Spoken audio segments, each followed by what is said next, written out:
Logan Reese knew the sound of his land, the rustle of pine needles, the slow grind of the old windmill near the barn, the laughter of his daughter Maddie as she chased the hens through the garden. That morning, everything felt still. Ordinary, until the scream cut through the trees like a saw blade. It wasn't the sound of an accident. It was sharp, raw. It was Maddie. Logan dropped the fence pliers from his hand and bolted up the gravel path toward the gate.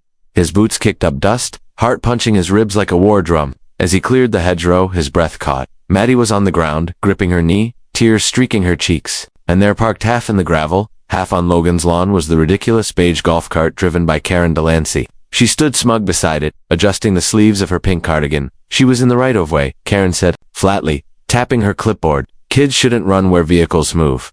Logan knelt beside Maddie. A bruise was already forming. Her phone lay cracked nearby. She looked up at her dad with trembling lips. She didn't even stop. Dad. She kept driving. Logan didn't speak. He couldn't. His jaw locked. His mind flickered back to the letter Karen had delivered just last week. The one demanding Maddie's treehouse be torn down for violating structural aesthetics. He'd thought she was just being petty. Annoying now. She'd crossed a line. Karen sighed loudly. If you're going to let her wander onto community drive paths, that's on you, Mr. Reese. Logan stood slowly. His voice came low and clear. This isn't a community road that drives on my deed. You don't belong here? Karen blinked, as if surprised. Then she smiled, not kindly. We'll see about that. The board meets Thursday. She turned, climbed into her cart, and drove off as if nothing had happened. Watched her disappear around the curve. Maddie winced as she stood, leaning into her father. The silence after the cart rolled away was heavier than any storm. Back in the kitchen, Logan cleaned Maddie's scrapes. She asked, is she gonna get away with that?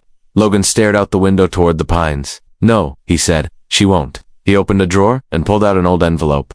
Inside was a copy of his grandfather's land survey, the original borders of the Reese homestead, before zoning maps and HOA annexes twisted everything into confusion. Logan's dad used to say, if you ever need to remind folks who owns what, follow the original stakes. And Logan planned to do just that. By morning, Logan had his truck loaded with tools, ropes, and a rolled-up survey map older than the HOA itself. Maddie was still sleeping off the pain, and Logan had kissed her forehead before heading out. He followed the southern edge of the property, his boots crunching against dry twigs, eyes locked on old stone markers half sunk in the earth. Each one told a story of where his family had once set their limits. Long before the subdivision crept its fingers toward their land like ivy, down by the creek, he found the one that mattered most, a granite stake buried beneath moss. Right beside the split-rail fence Karen's HOA had built, it cut through a section of his land, crooked and bold, like they'd claimed it outright. It hadn't bothered Logan before. He wasn't the type to measure pride in inches of dirt. But now, after what Karen did, he lifted the stake, drove a fresh one beside it,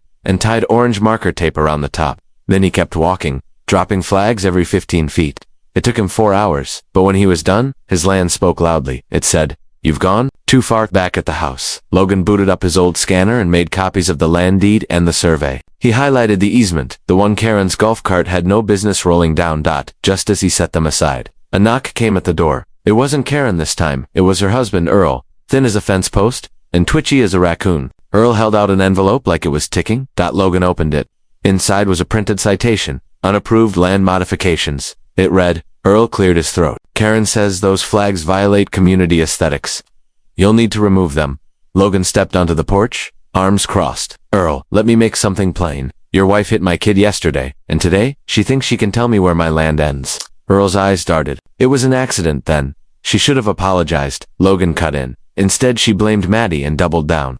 I'm just delivering the notice, man. Logan took a step forward. Then deliver this back. Tell Karen I've got the original property lines.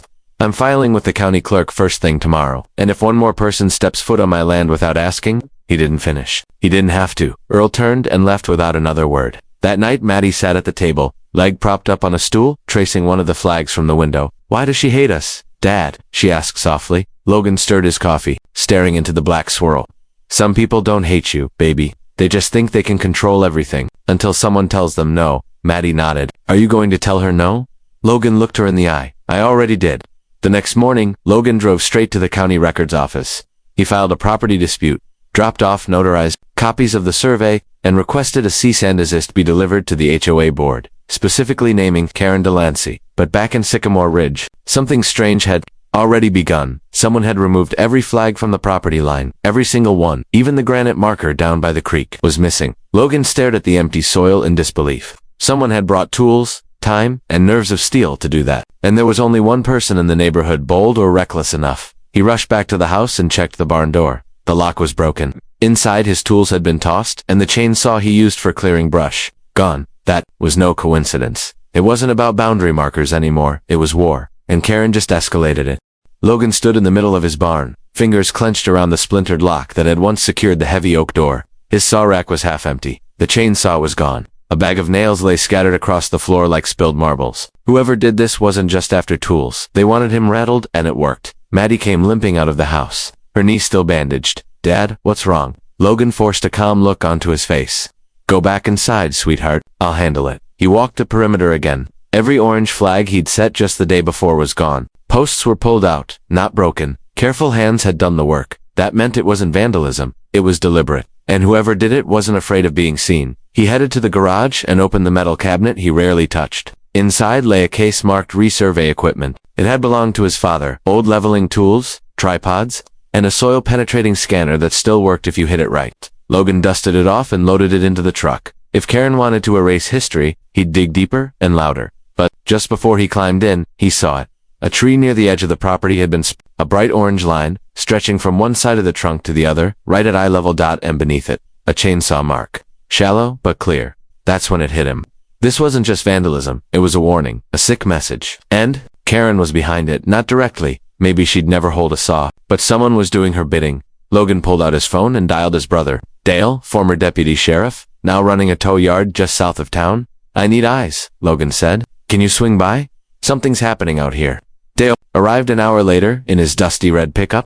He had that same old walk, Tom, but ready for trouble. Logan led him through the barn. The missing tools, the marker line, the vandalized tree. Dale rubbed his jaw. "Looks like someone's trying to stake their claim." "She already hit Maddie," Logan said. "Now she's hitting the land." "What's next?" Dale squinted at the tree line. "You know, there's a way to flush 'em out. Hallett, think they've scared you. Leave something out. Bait." Logan frowned. "I'm not dragging this out into a trap." "You don't have to," Dale said, pulling a motion sensor from his truck. "You just let them come back. I'll handle the watching." That night, Logan set the scene. He placed a shiny new boundary post out near the disputed zone. He even hung one of Maddie's wind chimes from it. Subtle, but noticeable. If Karen or her pawn came back, they'd go for it. Inside, Logan and Maddie played cards at the kitchen table. Dale waited in the shadows with his phone linked to the sensor. Hours passed. Midnight came and went. Then the alert. Dale's phone buzzed once. Movement detected. He signaled to Logan, and both men slipped out the back, quietly, moving like shadows through the trees. The wind chime swayed in the distance. As they got closer, they saw a flashlight beam. Someone was there, crouching near the marker. But it wasn't Karen. It was someone younger, fast, thin. "Hey," Logan barked. The figure bolted, sprinting through the woods, flashlight bouncing, nearly slipping on the creek rocks. Dale gave chase, fast for his age. But the figure was quicker. They lost him. Back at the marker, the wind chime was still there. But now there was something new tied to the post. A photo. Maddie sitting on the porch, reading a book, taken from across the road. Logan stared at it, fingers trembling. That wasn't a threat to him. It was aimed at her. The morning after the photo showed up, Logan stood at the edge of his porch, rifle slung across his back, staring down the dirt road like he expected it to speak. Maddie was inside, door locked, curtains drawn. She'd seen the photo. She hadn't said much since. "I don't feel safe here anymore," she whispered that morning. That hit Logan harder than any threat. This land had always been safe. His land. Now it felt like someone was crawling through the soil beneath it, trying to twist the roots loose. Dale was already at the sheriff's office, requesting security footage from nearby utility poles. But Logan wasn't the type to sit back and wait. He drove to the one place in town where gossip traveled faster than trucks. Beamers, gas, and feed. Inside, sitting at a table near the window, were three men in work boots and camo hats, sipping coffee and nodding slowly, like they were deciding the fate of the world. "Morning, Logan," one of them said. "Heard your fence line got flagged." Logan gave a polite nod. "And something worse. Anyone seen anyone strange near Sycamore Ridge lately? Teenagers? Out-of-towners?" The one named Clay tilted his hat back. "Saw a black Ford Ranger circling. The back roads last few nights didn't have plates. Tinted windows. Never saw who was inside." Logan's brow furrowed. "When night before last? Same night someone cut through the Turner's fence? Real quiet about it, but they had a camera catch someone in a hoodie." Logan left without another word. Back home, he pulled out Maddie's broken phone and retrieved the memory card. After a bit of coaxing, it loaded into his old laptop. There was nothing recent on it, but buried in one folder were some older photos Maddie had taken of the neighborhood. One of them showed a boy, maybe 17, riding on the back of Karen Delancy. Golf cart hoodie, baseball cap, lean build. Maddie must have caught it months ago, probably didn't think anything of it. Logan zoomed in. The boy wasn't a neighbor. He wasn't HOA, but something about him rang familiar. He made a copy and sent it to Dale. 10 minutes later, Dale called back. His name's Jace, Dale said. Karen's nephew, got a history of minor theft and trespassing.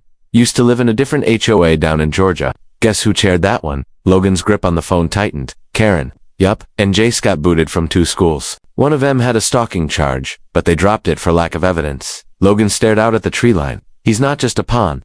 She brought him here. And if she did, Dale said, she's not just the ringleader, she's weaponizing him. Logan hung up and walked straight to his shed. If the HOA wanted legal lines, he'd play it by the book. But if they wanted to threaten his daughter, he had something better than a book. He had a plan. That evening, he set up a trail cam, not on the border, but inside the tree line, aimed at his back property. He lined it with reflective paint, barely visible in the moonlight. He also wired a motion-triggered floodlight straight into the back shed. Then, near the fence, he buried something else, an old game snare, harmless but loud. The second it tripped, it would snap a tin can rattle that echoed like a shot. He didn't sleep that night. Neither did Maddie. She stayed in the living room, curled up on the couch, dog by her side. At 2:13 a.m., the light in the backyard lit up like a prison yard. Then the tin can exploded into a clatter. Logan rushed out, shotgun at his side, just in time to catch a figure crashing through the brush. Limping from the snare's wire around his ankle, he was gone before Logan could catch him, but he left something behind, a silver chain, and hanging from it, a dog tag. It wasn't Jace's, it was Karen.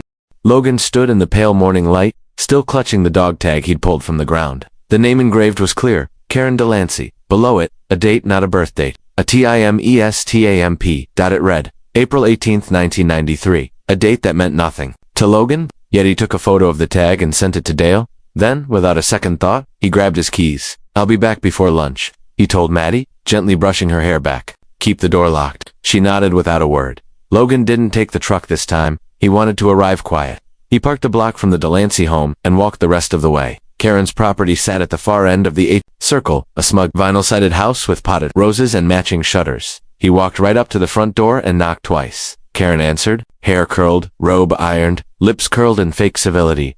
You're trespassing, she said flatly. Logan held up the dog tag. Want to explain how this ended up on my land last night? She blinked. Just for a second, but it was enough. But could have come from anywhere. You expect me to believe someone else just happened to have a tag with your name on it? Karen crossed her arms. You have 5 seconds to leave before I call the HOA board and the sheriff. Logan leaned in, voice steady. Call them. I've got Dale on speed dial, and I've got trail cam footage. If Jay steps one more foot on my land, you leave my nephew out of this. There it was. Logan stepped back slowly. Then tell him to stop stalking my daughter. He turned to go but paused. Something caught his eye. The garage door was slightly ajar, a sliver of dark space behind it, and from that sliver came movement. Logan's instincts kicked in. He rushed to the garage, shoving the door upward with both hands. Karen shrieked behind him, but he didn't stop. What he saw inside made him freeze. There, taped up on the wall of the garage, were photos. Dozens of them. His property, his fence line, his barn, and Maddie. Some were taken through a long lens. Clearly surveillance, shots. Some were printed and marked up with red ink, pointing out violation points and HOA encroachment claims, and in the center, a detailed HOA expansion plan, with Logan's parcel of land marked Phase 2 pending removal. It wasn't just pettiness. It was a calculated land grab. Karen stormed into the garage, voice trembling with rage. You have no right. You've been watching us for months. You've built illegally. Logan spun around. That treehouse, that's what this is all about? You're doing all this because of a damn tree. Karen's lips twisted. Your land is holding this community back. I offered to buy it quietly. You refused. So yes, I took steps by hitting my daughter. I warned her to stay out of the easement. Logan stepped forward, voice cold. That easement isn't yours. It never was. Just then, a new voice broke in. You're not even supposed to be managing the board, Karen. Both turned to see Mrs. Patel, the official HOA secretary, standing on the sidewalk with her phone raised. I heard yelling. Thought I'd record. In case you tried something again, she said coolly. And that board president position? It was temporary, expired 3 weeks ago. You've had no authority since June. Karen's face went pale. That's not true, Mrs. Patel. Walked up the drive. I've already sent the footage and pictures to the county. You're done. Karen stumbled back, mouth opening, but no words came out. Logan looked at Mrs. Patel. Why now? She held up her phone. Because I didn't know it had gone this far, until you showed up. And in that moment, the chessboard cracked. Karen's garage wasn't the end of it. The HOA board now knew she'd overstepped. And with Mrs. Patel filing an emergency injunction, her authority crumbled like wet paper. but Logan couldn't shake one thing. That date on the dog tag, April 18th, 1993. It buzzed in his mind like a broken light. Karen was hiding something, and the garage surveillance wasn't the route. It was just the weeds. Whatever this was, it ran deeper. Dale called that afternoon. Logan found something. Logan drove straight to the sheriff's office. Dale had pulled a record of property dispute in Georgia, filed by a man named Nathaniel Ross. He'd filed complaints against Karen's HOA back in '93. Same tactics, fake citations. Pushed families out with fines until they couldn't fight back. But Nathaniel disappeared 6 months later. No trace, no follow-up, no known relatives. And then, just 3 weeks after his disappearance, Karen moved states to Tennessee. Logan stared at the printout. You think she... Dale just nodded grimly. She's not just about control, he said. She erases what doesn't bend. Logan drove back to Sycamore Ridge, heart pounding. It wasn't just about Maddie anymore, or land, or fences. This woman had patterns, and Logan was about to walk straight into the middle of it. The county had given Karen 24 hours to vacate her position, and a board investigation had begun. That gave Logan a window. He waited until dusk. Karen's house sat quiet. No golf cart, no motion in the windows. The garden lights glowed gently, too gently. Logan had never noticed them much. Just neat rows of hedges, tulips, and decorative rocks circling a birdbath. But that birdbath bothered him. It was newer than the rest, and placed right over what his survey map claimed was unpermitted soil. Left over from an old fill site, long before HOA landscaping began, he slipped through the hedges and stepped into the garden. As he reached the birdbath, he tapped it with his boot. Hollow. He shifted it to the side. Beneath it, a patch of ground with freshly packed soil. Logan dropped to his knees and scraped until his fingers hit metal. He pulled out a rusted toolbox. Inside wasn't tools. It was a bundle of old documents, maps, letters, photos. At the top, a laminated ID one, issued to Nathaniel Ross. He flipped through the letters. Most were legal responses, Ross trying to protect his property, line by line. But the last one was handwritten. It read, "If anything happens to me, it's Karen. She's been watching me for weeks. They've already sent someone to cut the water. Next is the fire line. I'm staying put. She's not taking this land without a fight." Logan stared at the words. Frozen? His heart thumped louder than ever before. This was proof. Not just of her obsession, but of a buried past. One that nearly vanished. He stood and scanned the rest of the garden. Suddenly, movement, a soft click behind him. He turned fast. Karen. She stood just outside the fence, clutching her phone, fingers trembling. "Have no right digging here," she hissed. "I've got enough here to open a criminal case." "You don't understand," she snapped. "They were going to ruin everything. Ross was like you, arrogant, loud, dangerous. You hit my daughter," Logan said. "You sent your nephew to stalk my land. And you've been hiding this for decades." Karen's face twitched. "You think land is just soil and trees? It's control. Without that, people ruin everything. Communities fall apart." Logan stepped forward. "You don't build communities by crushing families." She raised her phone, threatening to call someone, but her hand was shaking. Then headlights flared. Sheriff's Deputy Cruiser. Mrs. Patel had followed through. Karen froze. The flashing red and blue lights painted Karen's face in harsh relief as the sheriff's deputy stepped out of the cruiser. Logan watched, jaw tight, as Karen's fingers trembled over her phone screen. "You're under investigation for harassment, trespassing, and illegal surveillance," the deputy said calmly, holding out a citation pad. Karen's lips twisted, but she didn't argue. Instead, her eyes locked onto Logan, sharp, calculating. "This isn't over," she hissed. Logan stood firm. "It's over for you." But the battle wasn't finished. That evening, as the neighborhood quieted, a shadow slipped onto Logan's property. Maddie's bedroom window was the target. Logan wasn't home. He was at the county office, filing more reports. But Maddie was alone, scared. The bruises from Karen's reckless golf cart still tender. The window rattled. Maddie froze, clutching her pillow. A soft voice whispered from outside. "Maddie, it's Jace. Let me in." Her heart pounded. Jace. Karen's nephew, the stalking kid, had come back. She didn't open the window, but he didn't leave. Instead, he started banging harder. Then a rock smashed through the glass. Maddie screamed. Across town, Logan's phone buzzed. It was Dale. "Get home, now. Something's wrong." Logan raced back, engine roaring, adrenaline hammering. When he pulled up, flashing lights circled the house. Neighbors had called the sheriff. Glass littered the lawn. Inside, Maddie trembled. In Logan's arms, "You're safe now," he whispered, holding her tight. The next morning, Logan made a decision. He wasn't waiting for the law to catch Karen or Jace. He was going to protect his family, himself. He gathered old friends from his day's work in security, rough, loyal guys who understood boundaries and respect. Together, they built a reinforced fence, installed cameras with motion detection, and set up alert systems. But Logan had something else planned. A meeting with Karen. He sent a message through Mrs. Patel, inviting Karen to a community mediation. On his land. Karen didn't hesitate to accept. That day came. Logan's friends stood guard at the perimeter. Karen arrived. Golf cart replaced by a black SUV, grim and serious. Maddie stood beside her father, stronger than ever, bruises hidden but not forgotten. The talk started civil. Karen tried to justify her actions, the need for control, the community's best interests. Logan listened, then cut her off. Your version of community almost destroyed my family.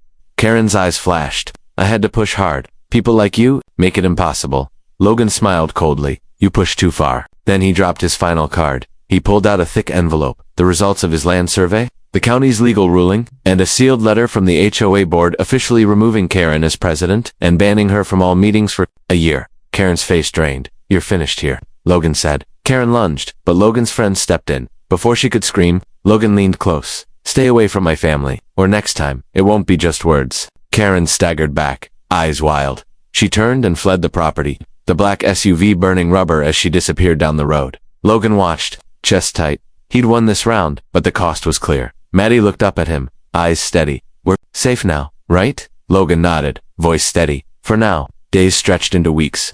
The air in Sycamore Ridge finally felt lighter, but Logan knew better than to trust silence. Karen Delancy was gone from the neighborhood, banned from the HOA, and facing an official investigation. Yet Logan couldn't shake the feeling that the battle wasn't quite over. Maddie was healing. Her laughter began returning like the first thaw of spring. She helped her father rebuild the treehouse, stronger and safer than before. One afternoon, Logan was checking the newly installed cameras when a call came through. Logan, it's Dale. You better sit down. Logan's heart skipped. What's going on? Dale's voice was serious but steady. The county prosecutor just called. They're ready to press charges against Karen, harassment, property damage, child endangerment. They have all the evidence, including the surveillance footage you and Mrs. Patel collected. Logan exhaled deeply. Finally, some closure was near. But then, Dale added, there's something else. You might want to come to the station. It's about Jace. Logan arrived at the sheriff's office as the sun dipped low. A deputy led him into a small interview room. There, sitting with hands cuffed, was the boy Jace. He looked smaller than Logan remembered. Eyes tired but defiant. You're done running, the deputy said, and so is Karen.